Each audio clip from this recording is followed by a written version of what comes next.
Los días de la semana. Los días de la semana. Lunes. Lunes. mooy altani. Altani. maanaam lundi. Martes. Martes. mooy talaata. Talaata. Miércoles. Miércoles.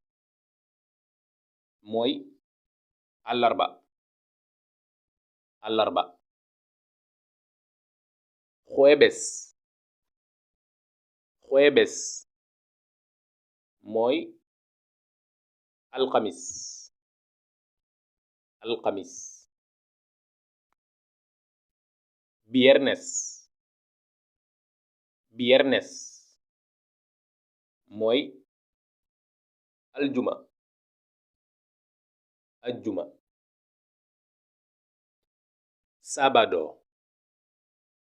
Sábado. mooy samedi. Samedi.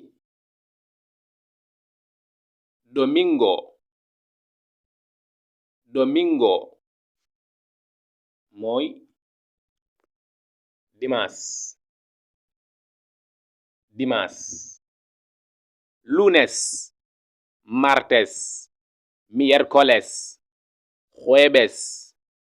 Viernes. Sábado. Domingo.